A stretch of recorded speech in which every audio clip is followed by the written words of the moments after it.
A sugar cube of this material hides the surface area of 6 football fields. Exposed to desert air at 7% humidity, it pulls drinkable water from nothing, 3 liters per day from a device smaller than a microwave. No well, no river, and no rain. The inventor won the Nobel Prize. The bottled water industry spends millions ensuring you never hear his name. And by the end of this video, you will discover exactly why. Hi, I am Greg, and welcome to Building Grounds. Subscribe and hit the bell for more uncovering building secrets they never taught you. The Earth's atmosphere holds 13,000 trillion liters of water vapor. That is roughly 10% of all the fresh water sitting in every lake on the planet. It floats above deserts and cities and farmland and drought-stricken towns. It is everywhere. And until recently, there was no practical way to grab it. Conventional dehumidifiers fail below about 40% relative humidity. Fog nets require coastal conditions. Dew collection needs cold nights. In the driest places on Earth, where water is needed most, every existing technology hits a wall. But in 2017, a team at the Massachusetts Institute of Technology and the University of California, Berkeley announced they had shattered that wall using a material most people have never heard of: metal organic frameworks.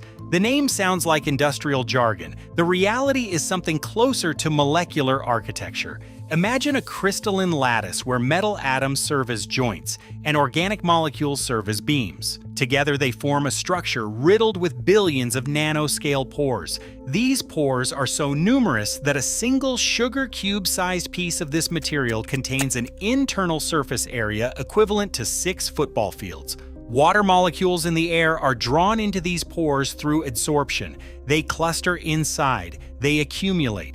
And when you apply gentle heat around 85 degrees Celsius, easily achievable with direct sunlight, the water releases, pure, clean, drinkable. This material captures water at humidity levels as low as 10%. That is a condition so dry, it defeats every conventional system ever built. And it does this with no electricity, no moving parts, no connection to any grid.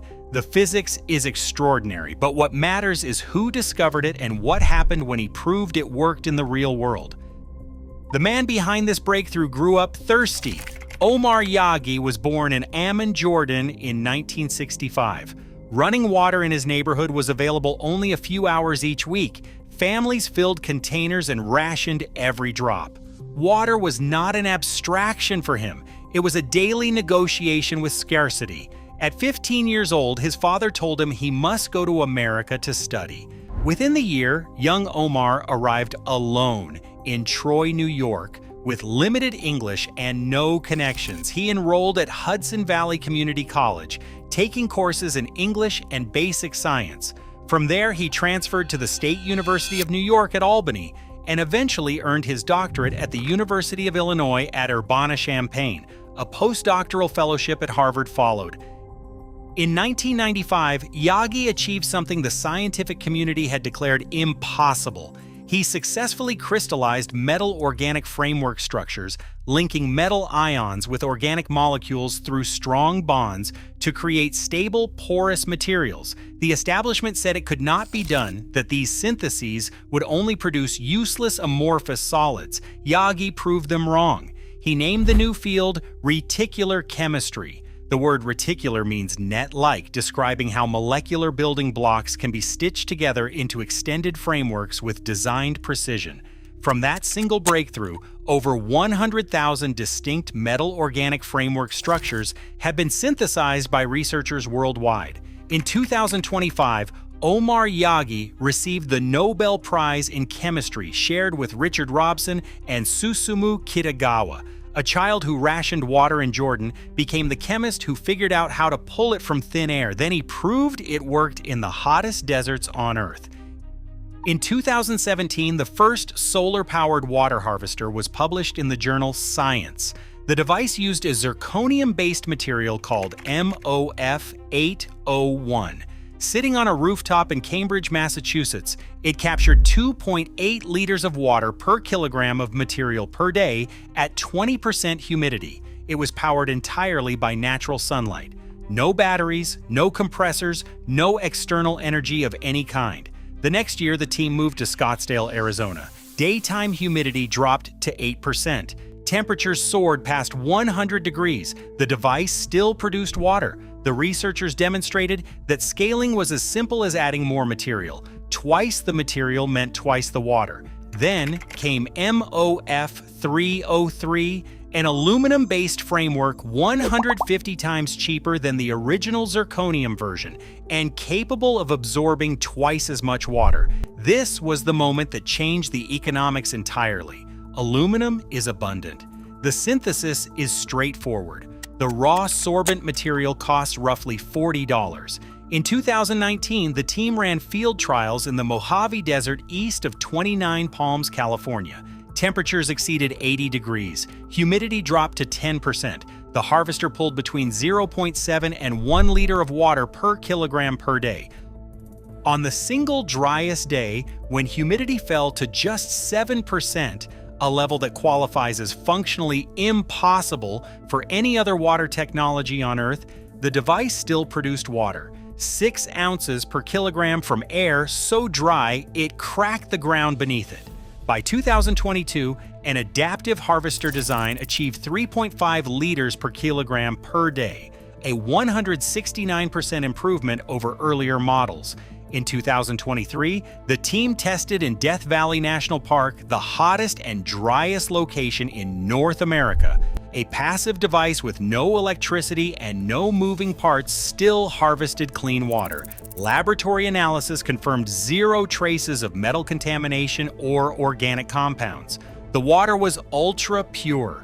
3 liters a day from desert air. No grid, no pipes, no infrastructure, a device that costs less than dinner for 2. So why can you not buy one? Yagi founded a startup called Water Harvester Incorporated. Their first commercial product is a device the size of a microwave oven, producing 7 to 10 liters of water per day, enough drinking and cooking water for 2 to 3 adults. A larger version, the size of a small refrigerator, will produce 200 to 250 liters per day, enough for an entire household to drink, cook, and shower. Within a few years, the company plans a village-scale harvester producing 20,000 liters per day.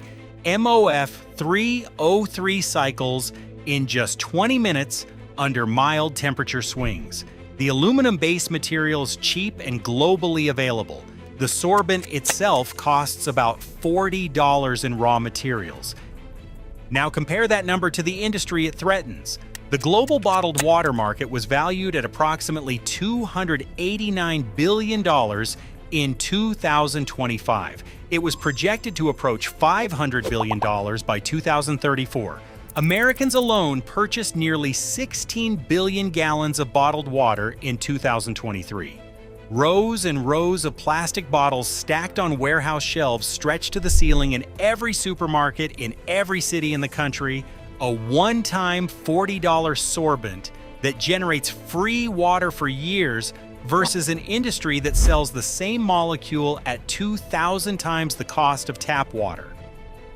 Every single MOF device installed is a customer that industry loses permanently.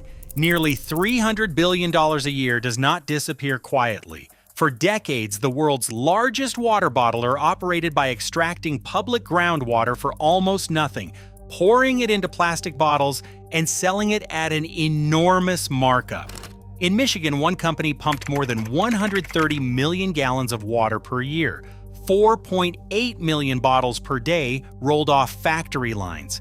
The fee they paid for all of that water was $200 a year. When they drew from city-owned wells, the rate was $3.50 per thousand gallons. Workers on those bottling floors moved faster than the permits could track. In California, the same company extracted on average 25 times more water than it had legal rights to from the San Bernardino National Forest. They bottled it under a well-known brand name and shipped it out while the state suffered through historic drought. Dried creek beds and cracked reservoir floors stretched across the landscape while tanker trucks rolled out full. Conservationists across Oregon, Pennsylvania, Maine, and Florida documented the same pattern. enter a community, promise jobs, extract the water, fight any regulation that threatened the flow. At the Second World Water Forum in the year 2000, corporate representatives walked the hallways of government buildings and lobbied successfully to change the official statement on water access. Access to drinking water was downgraded from a right to a need. A single word change with enormous consequences. One former chief executive of the same company described the view that humans have a right to water as extreme.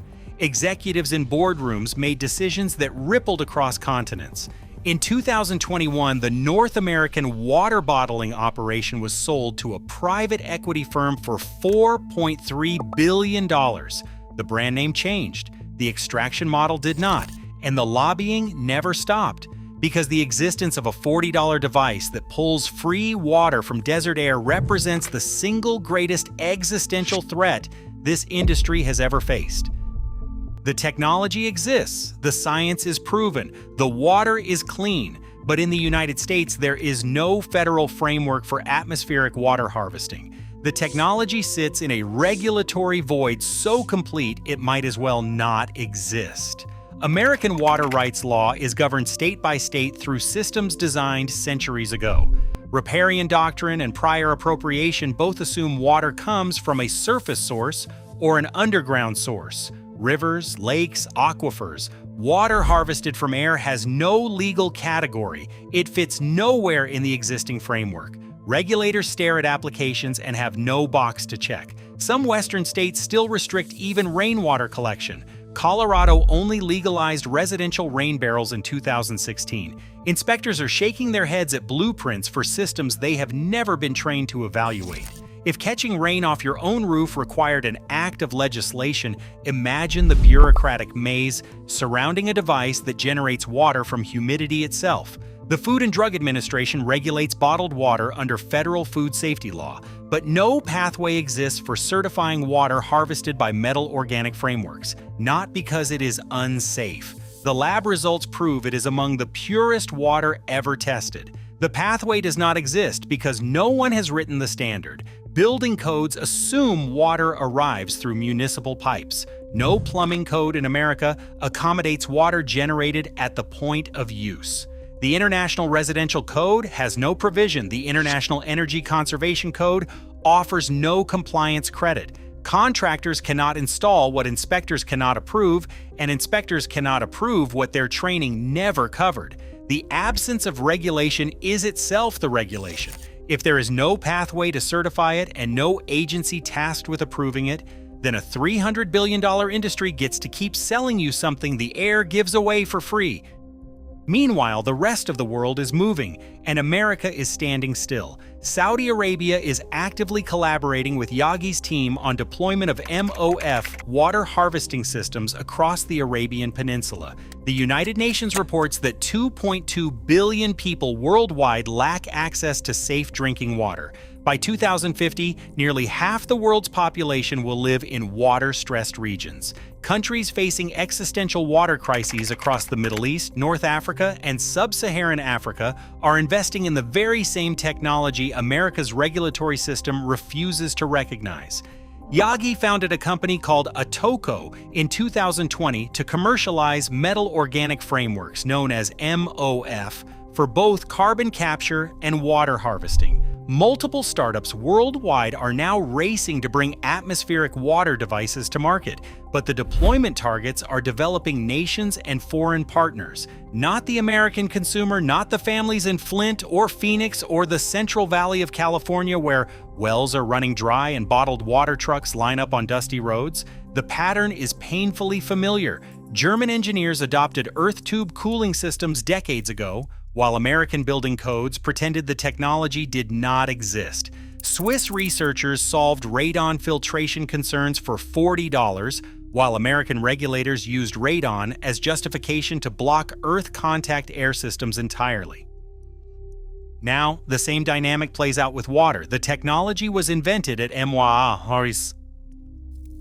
It was developed at UC Berkeley. It was tested in Arizona, the Mojave Desert, and Death Valley. It was funded by American taxpayer-supported institutions, and the people who benefit first will live on the other side of the world. But here is what they cannot undo.